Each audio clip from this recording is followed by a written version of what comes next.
Hey, my name's Nick, and this is a new video series called Best Deck Ever. It's an interview show where I talk to card game streamers and we compare different games and metas they played in. We'll start out by asking people for the favorite deck they've ever played in any card game, and then we end by asking for the least favorite deck they've ever played against. This week, we're going to be talking to What's Up Woody. He'll introduce himself, but he got his start as a podcaster. Lately, he's been doing a lot of streaming of card games, Mythgard, Gwent, and Magic the Gathering Arena. On his Twitch, he also plays single-player games. Right now, he's doing a playthrough of The Witcher 2. Let's get started. What's your favorite deck you've ever played in any card game ever? Yeah, so can I cheat and have two? Because there are literally two side by side here. So the first one I'm going to go back to, OG Dragon Ball Super card game when it released. There was a Vegito deck you could have. Now, I'm not hugely affiliated with the anime. Like, I obviously know of it. I've seen the odd episode here or there.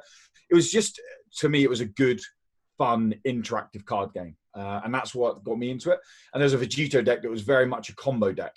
And it was one of those combo decks that it works probably 50% of the time. But when it works, it's just like a joy to behold. Like, your opponent has conceded before you've got the combo off. Like, you're pulling cards out your deck to put cards on the board to then put another card in your deck to put another card out. And it's buff and a buff and a buff. And they're just like, yeah, I concede.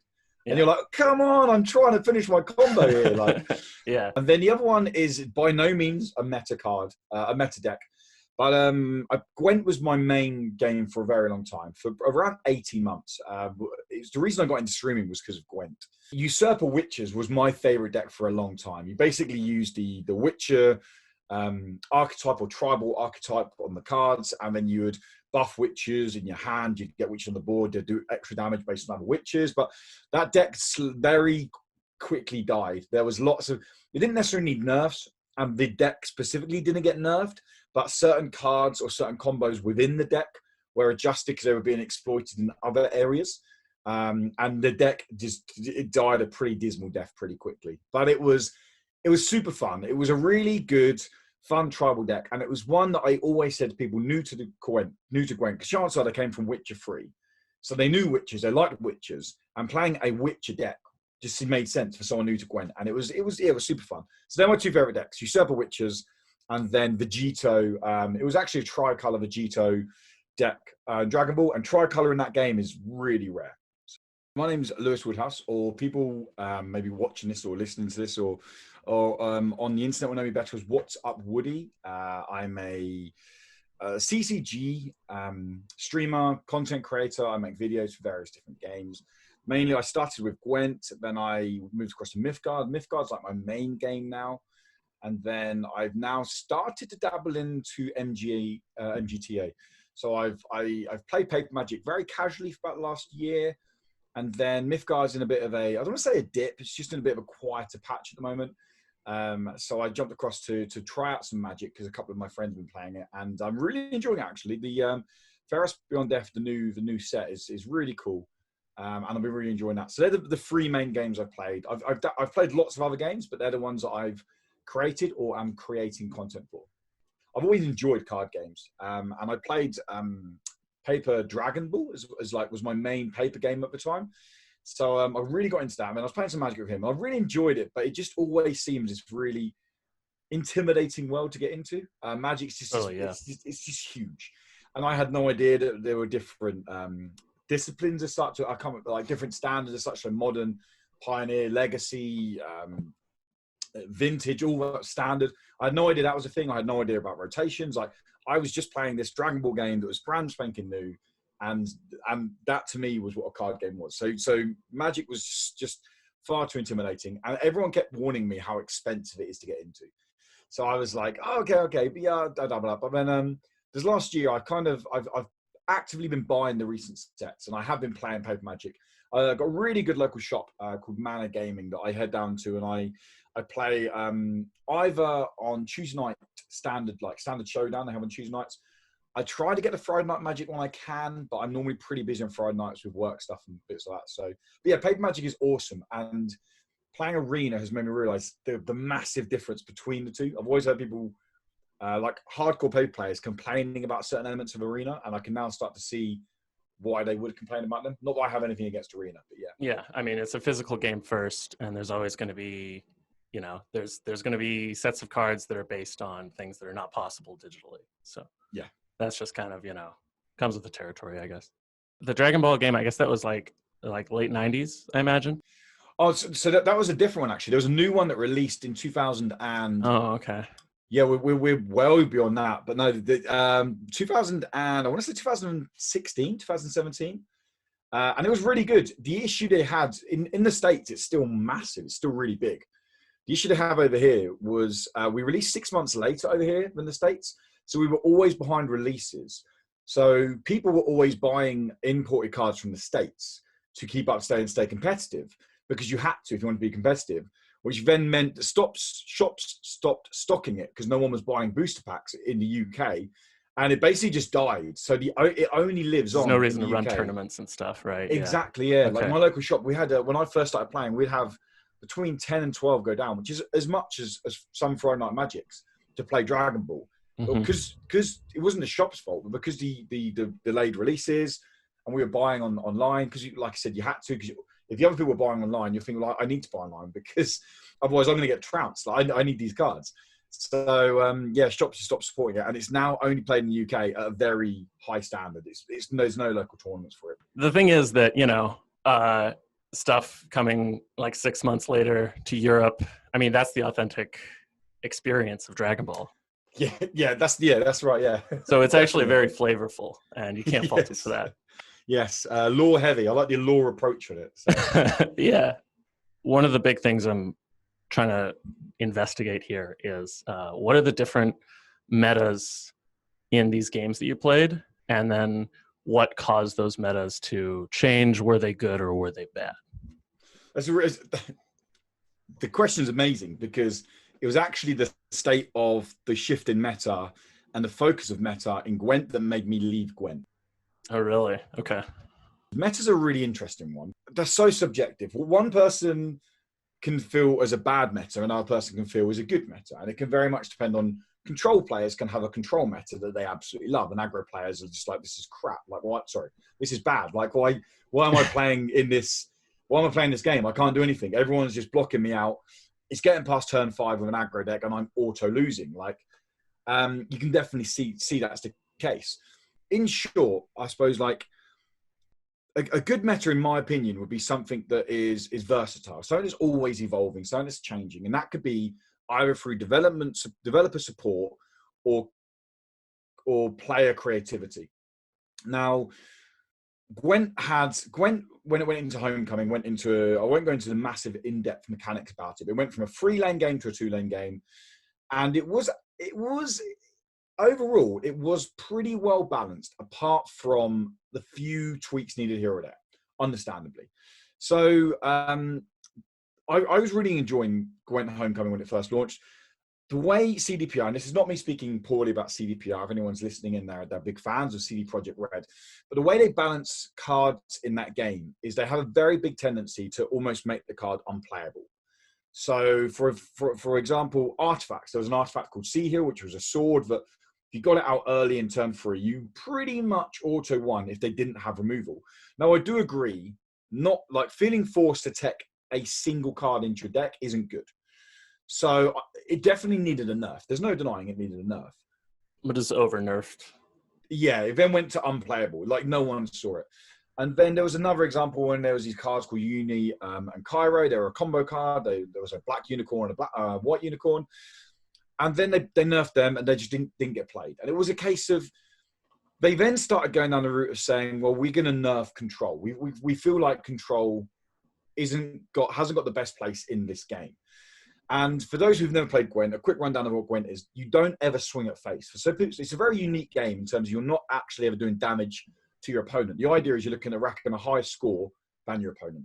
Yeah, you basically just get a big board state, and then eventually they give up, or you give up. But like, you have a handful of cards that you play, and there's like 3 rounds with that same handful of cards, I guess. Pretty much, yeah. So like, card draw in terms of managing your hand is huge in Gwent. Like, you go a card down going into the next round, you only draw 3 cards from each turn. So that can be, it is a very strategic and unique game to play. Like, you see a lot of people who are very good Magic players come across to it, and they can't grasp the concept of the game because it does feel very unique.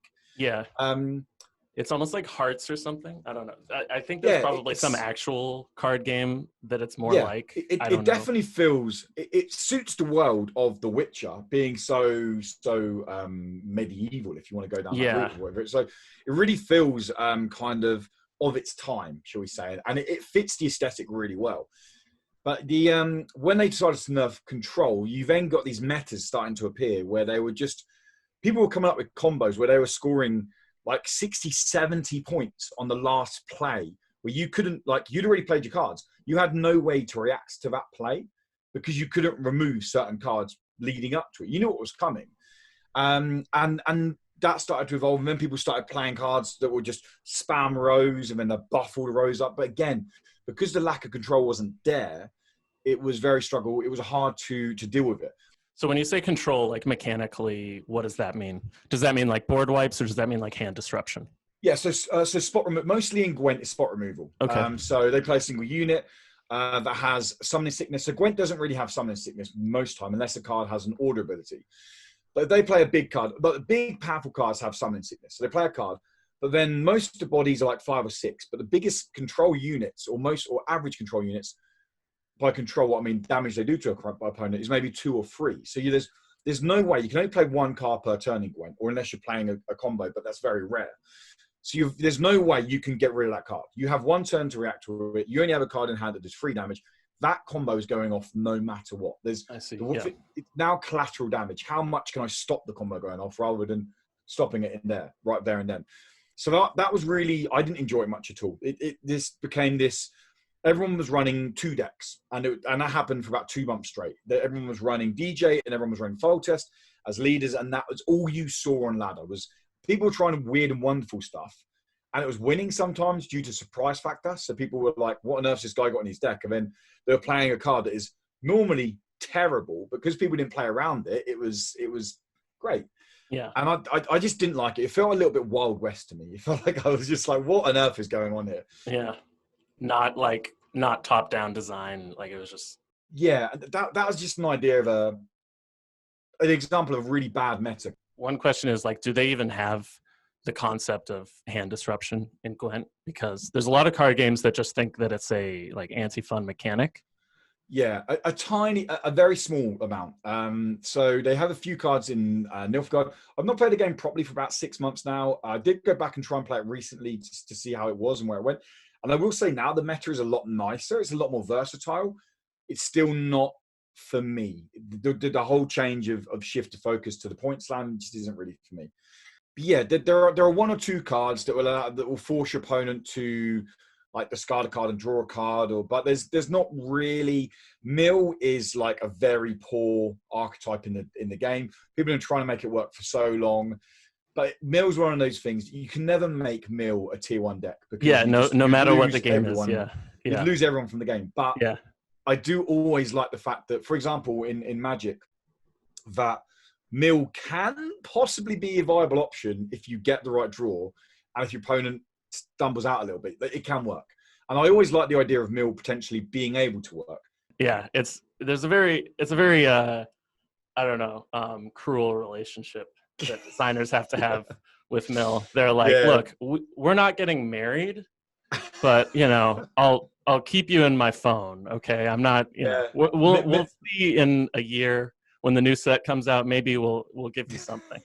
I think if Mill was ever a tier 1 deck in any card game, people just wouldn't play the game, because I know this is someone who likes being that person and playing Mill sometimes.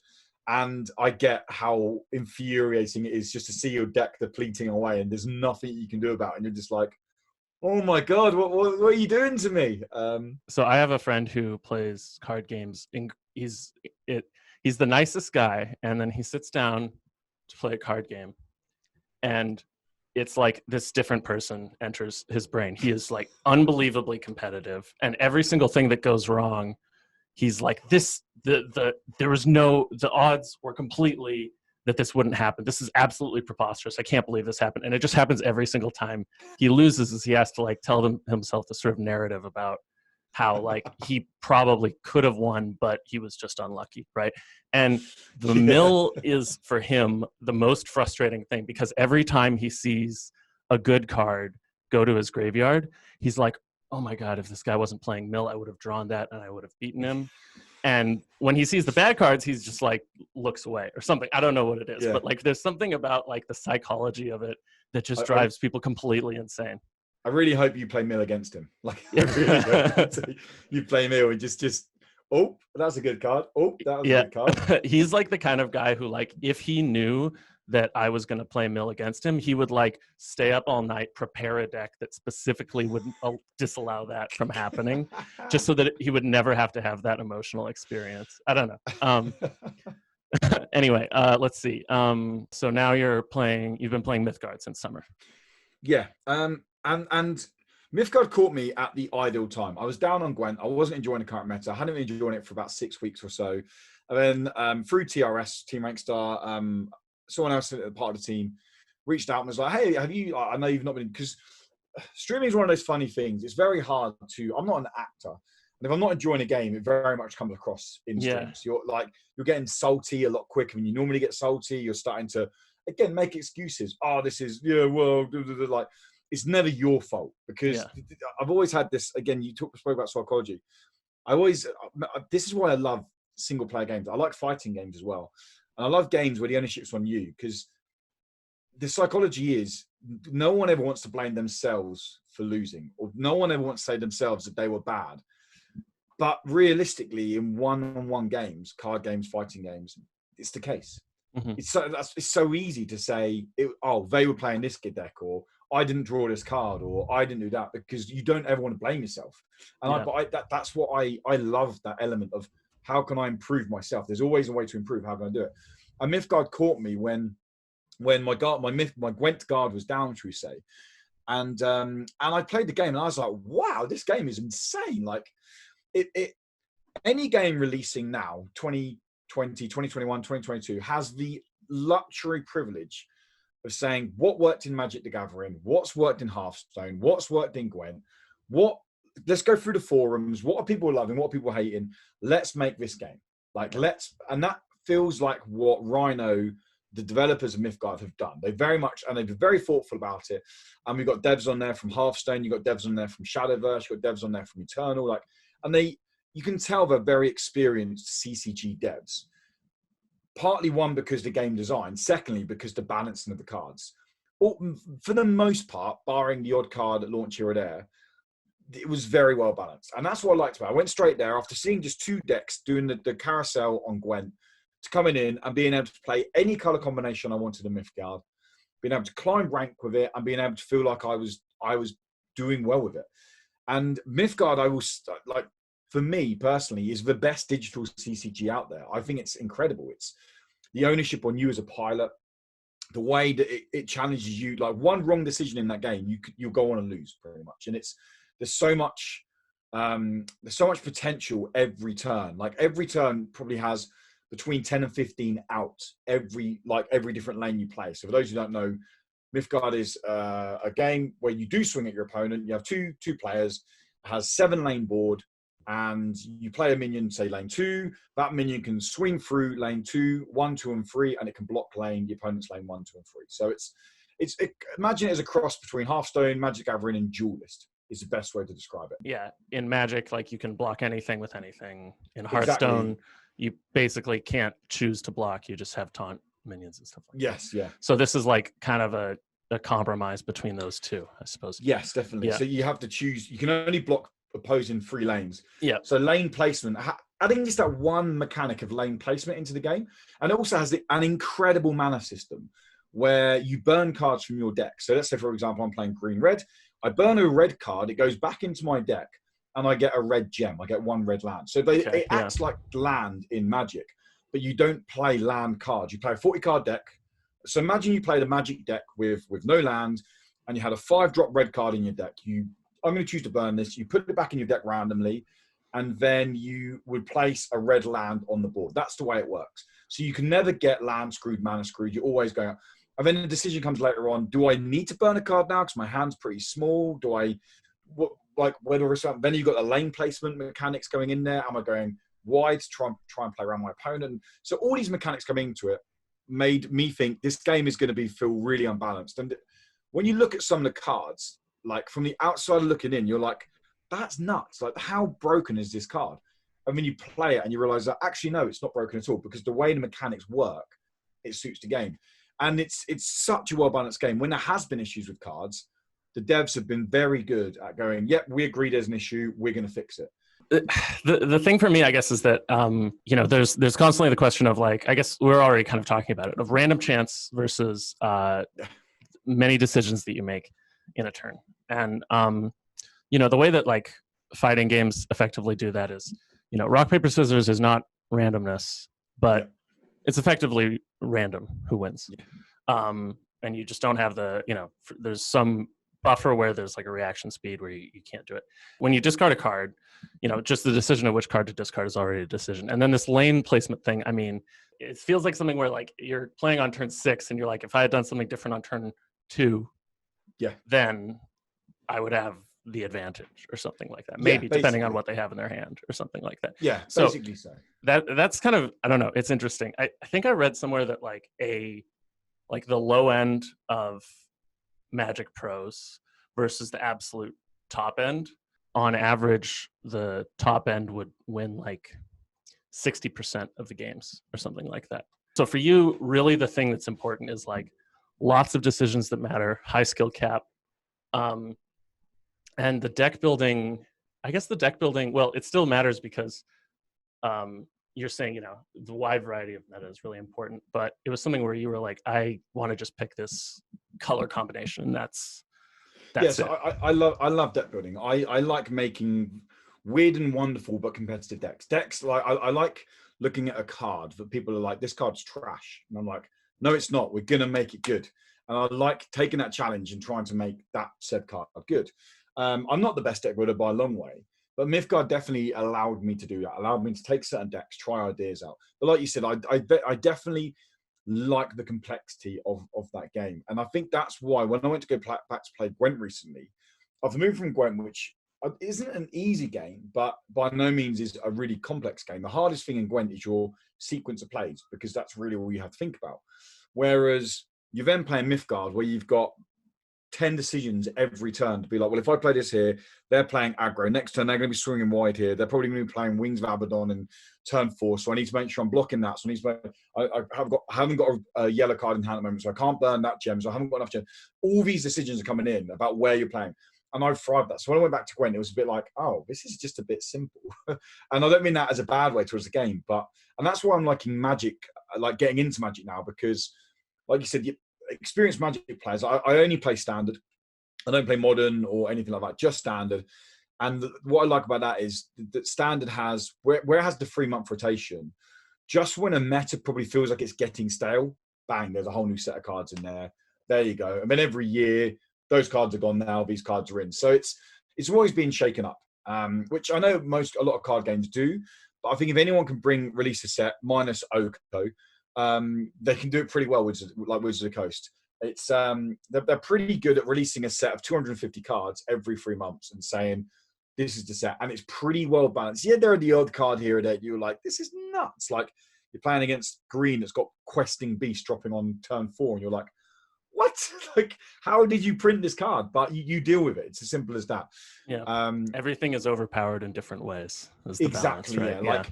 Yeah, exactly that. So but I think that's why I've been enjoying Magic so much. And I think that's why I didn't appreciate Magic so much in the past, was because I was intimidated by it. Then coming to play something like Mythgard, which I don't want to offend any Magic players when I say this, but I feel like Mythgard is definitely, whereas like imagine playing the top control deck in Magic where you need to be on the ball the whole time.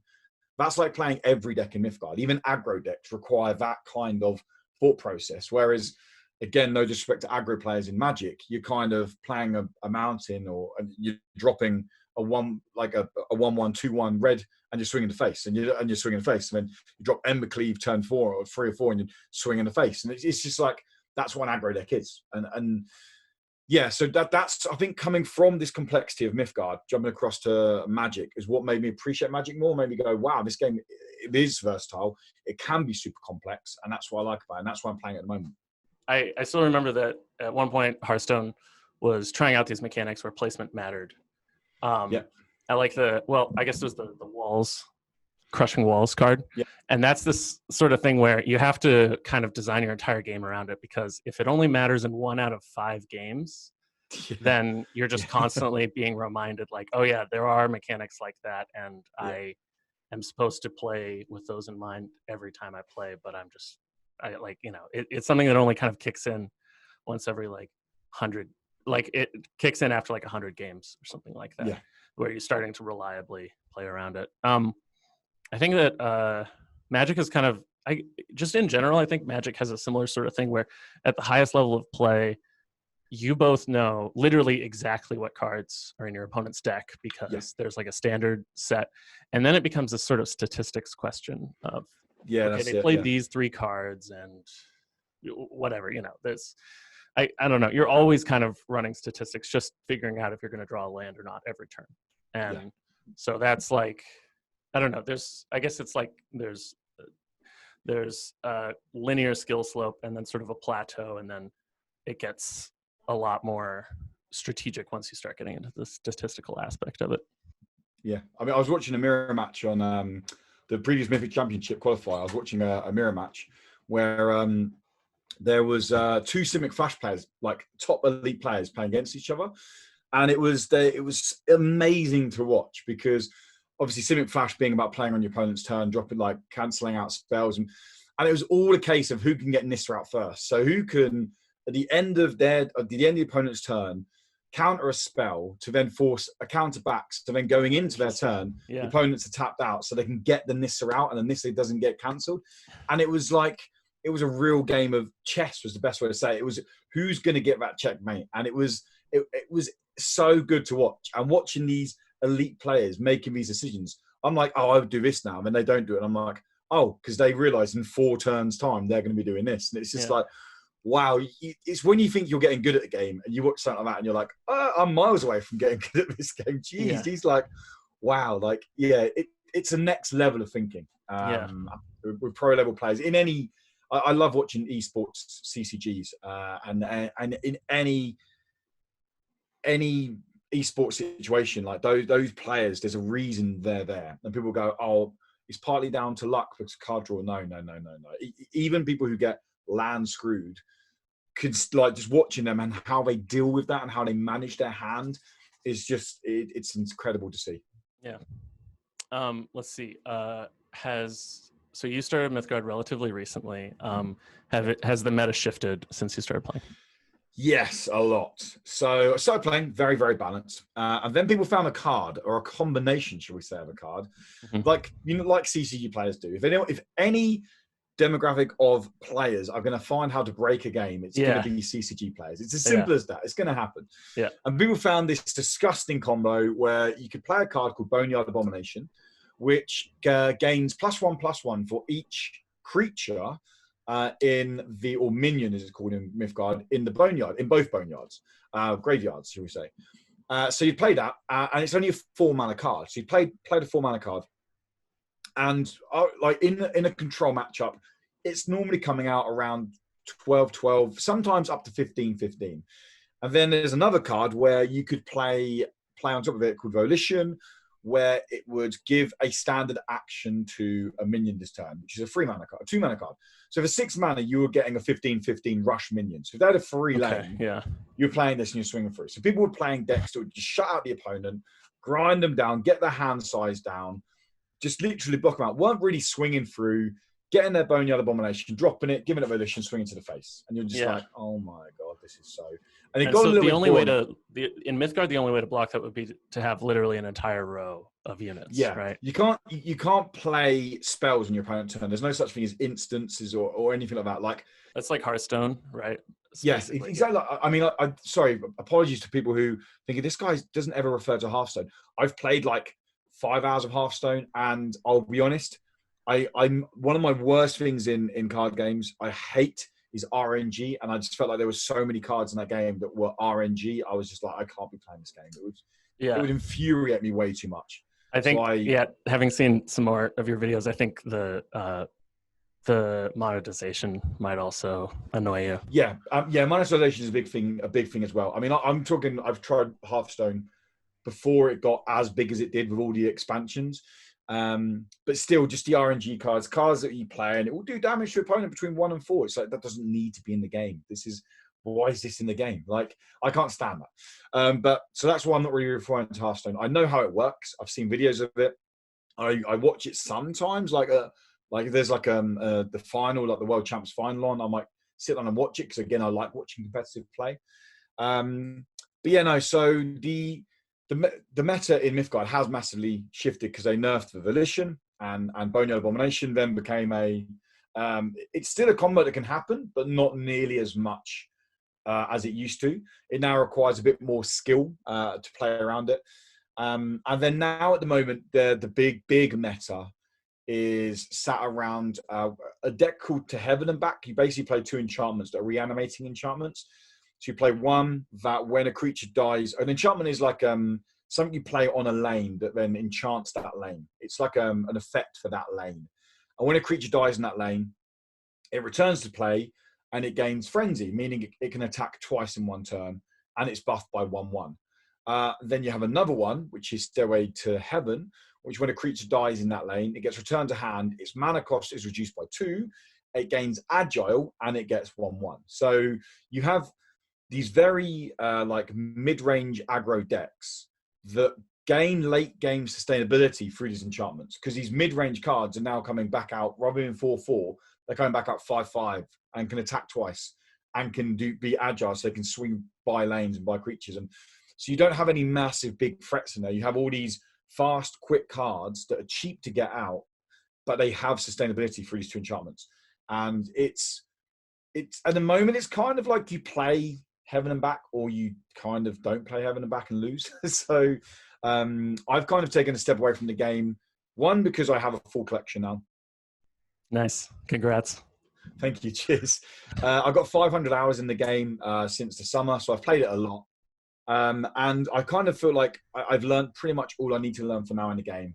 If I was playing it continuously now up to expansion 1 release, which is beginning of April, then I feel like I'd probably burn myself out. So expansion 1 comes around, and I'll be like, great, and expansion's here, let's play some more Mythgard. Whereas I want to step away and go back to be like, yes, let's get back in the game. Like, there's no competitive scene at the moment. There's no reason to grind ladder. So I've done what I wanted to do. I wanted to get to Mythic League. I got to Mythic League in my first season. I was happy. So yeah, nice. Yeah, congrats. It's good. So now, cheers. So now on to Magic for a little while. Okay, so are you playing Arena or physical Magic?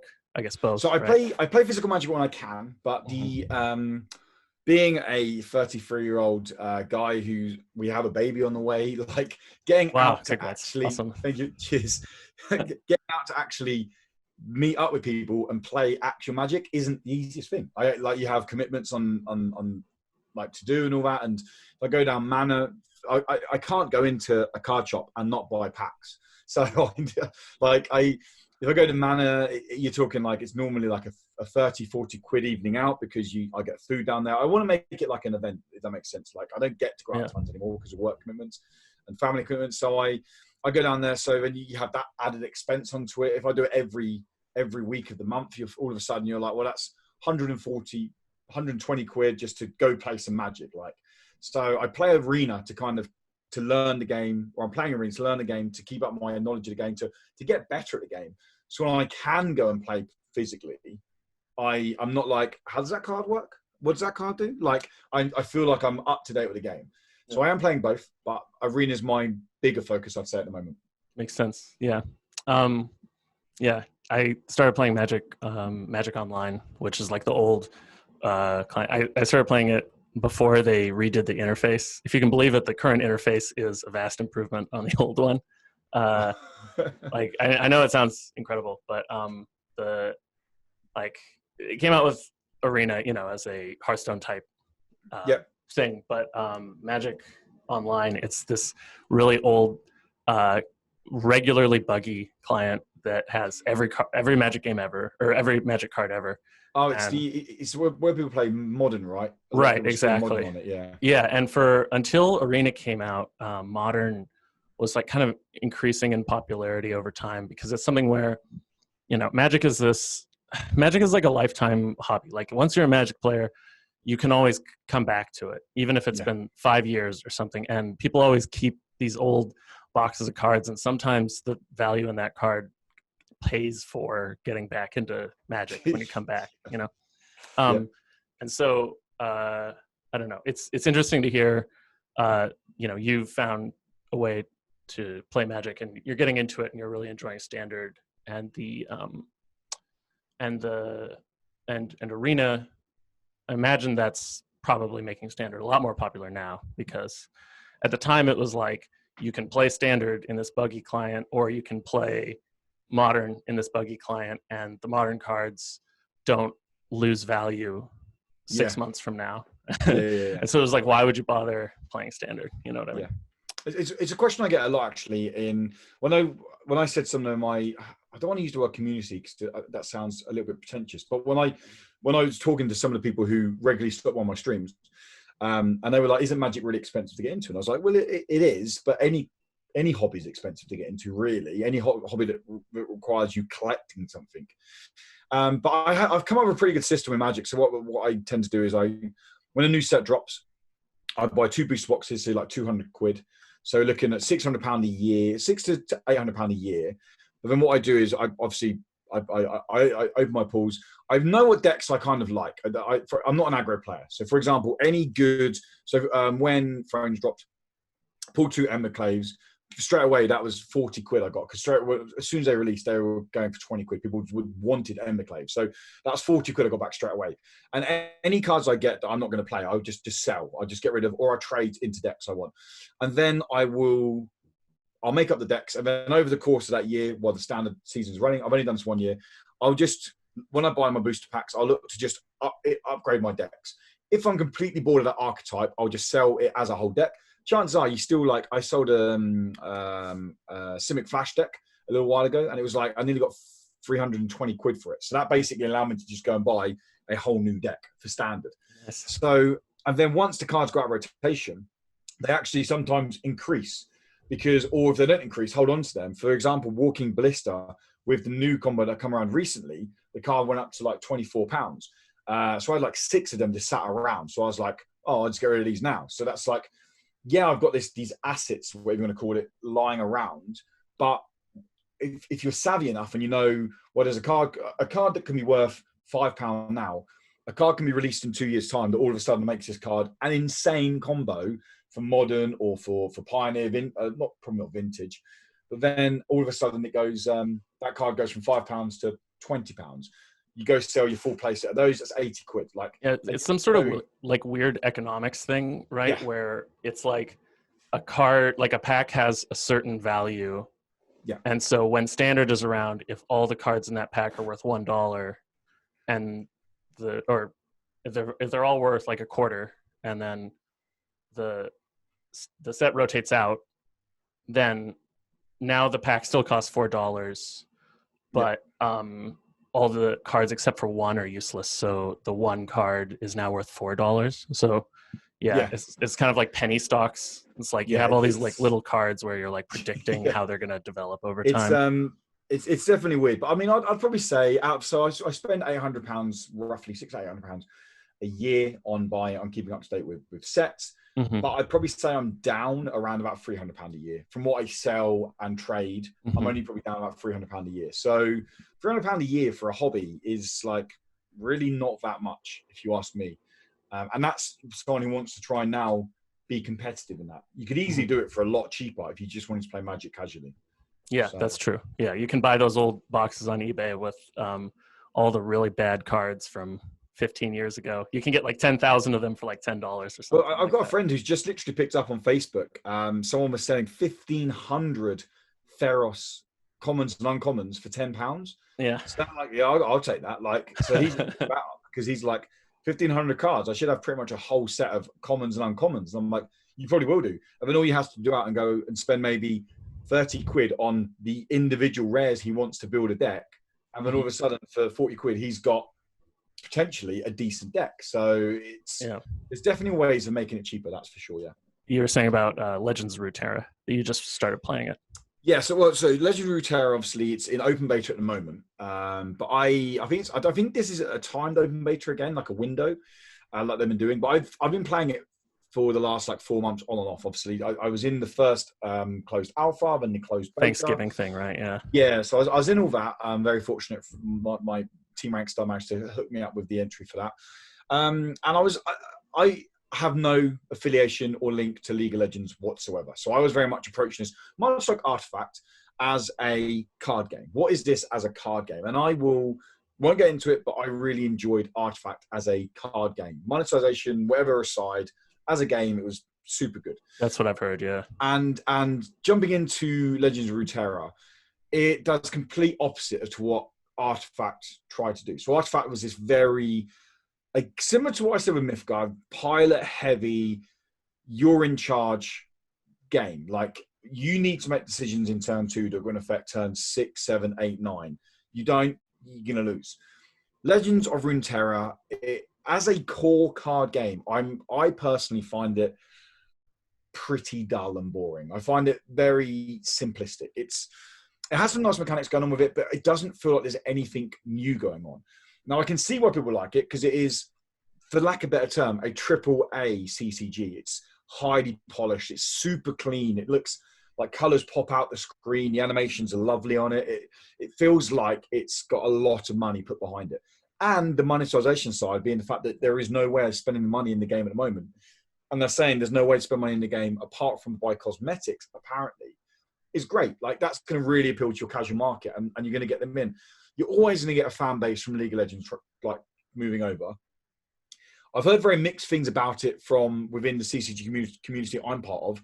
Some people are absolutely loving it. I've got friends who have played Gwent for the last 3 years straight, and that's all they've streamed.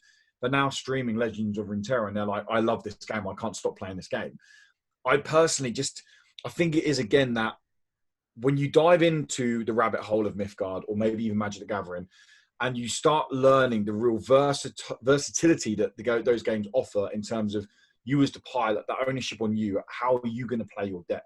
Going to a game that feels even remotely handholdy, I find is a really hard transition. And that's just what I feel. Legends of Runeterra is just a little bit handholdy for me. And I'm only probably 20, 25 hours in through everything I've played. But I'm sitting there playing a game and I'm like, why am I playing this? I'm not enjoying it.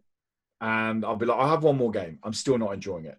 So I made the decision yesterday morning to be like, do you know what? This game isn't for me. Maybe when it fully releases, I'll jump back and see, is it changed at all? But at the moment, in its current state, in the way they set the game up, it just isn't for me. Okay. Is it, I guess, decisions you make per turn, predicting ahead, that sort of thing? Yeah, partly. But it also feels like every mechanic I've seen on those cards pretty much is a mechanic I've seen in another card game. Mm-hmm. Now, yes, that is the case in Mythgard. Yeah, there's Rush, which is haste, and there's a card that does something to the opponent's hand. And there's all those stuff. But Mythgard got around it with the lane system by saying there's a lane system in it. And this one has the way you play cards and come back to hand. It has that whole mechanic system going on with it, but it just doesn't feel fresh enough to me. Now, you're always going to attract your competitive players. Like, if you're going down your competitor, you're always going to attract them because this has got Riot behind it. I'll be amazed if when it comes out in open beta or full release, they don't announce a $1 million esports scene for it. Like, they want to compete with Magic. That's what Magic offers, $1 million at the Mythic Championship finals. That's exactly what Riot have got the money. Like, League of Legends makes that in a week. So like they can easily do that. So your competitive players are going to go there. Your big streamers are going to go there because your big streamers, it's their job to get numbers in their stream. Where the hype is Legends of Runeterra, that's where the hype, like, they're going to go across there and they're going to get the big numbers. Makes sense. Yeah. It's just, I'm really interested to see the big question I have for Legends of Runeterra is its sustainability in terms of, I personally feel like once people are 100, 200, maybe 300 hours into this game, they're going to start realizing it's potentially a bit shallow and that actually the mechanics there don't require a ton of creativity.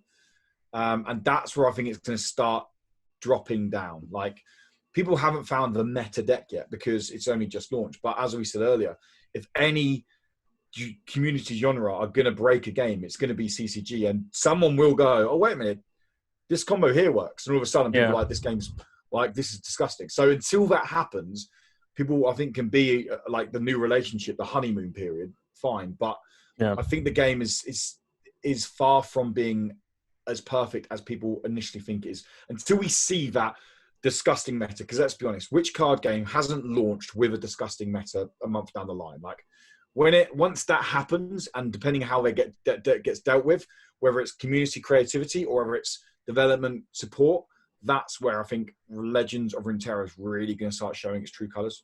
Yeah, I think I'm interested to see how that happens, because I've heard that League of Legends or Riot is getting better at balance. And I think another thing is that like MOBAs in general are just so much more difficult to balance than almost it's just insane. Because you know, like I don't know, I don't need to tell you that, but when I was in college about 6 years ago, I played plenty of League of Legends, and it was this thing where, I don't know, their balance decisions were intentionally chaotic. I think it was, you sort of realized over time, like, oh, they're doing this on purpose. Like they are intentionally making balance decisions that don't make sense because because they know that if they shift the meta enough, that people will come back in, and even if it's less balanced than it was before, people will still have fun solving that. I'm sure that they've gotten better at that. Like that's not a sustainable way to run a long-term free-to-play multiplayer game.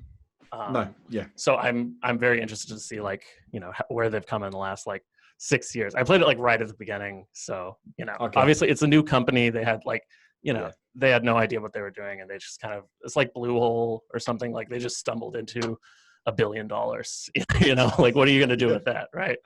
Anyway, let's see. To wrap up here, what is your least favorite deck that you've ever played against? Least favorite deck I've ever played against would be in Mythgard. Okay. It was a mono red Orpheum of Horrors deck. So it was like a hyper aggressive. I don't really like aggro anyway. I don't mind playing against aggro, because if you play, I always feel like aggro is one of those decks. So when you're playing against, as someone who mostly plays control, or more mid-range control, should I say, I feel like aggro is a deck you can always beat if you play it well. Like, and it always comes down to there's one turn where a decision will matter between winning or losing. There might even be turn one. But this Orpheum of Horror deck, basically, you'd play cards with rush ability, or play cards that would trade into cards. So when a card died on this enchantment, it was a 1-drop enchantment. It done 1 damage to all players and all minions. So people would just play these really cheap red like rush or haste minions to swing at you, to then sacrifice them to do damage, and then do an extra 1 damage and play another one on there and swing through. And it was like you were losing by turn 3, turn 4, and you were just this is not fun. So that is my least favorite deck, probably in any card game. It's aggro isn't my favorite thing to play against anyway, but it's that was my least favorite in any card game I've ever had.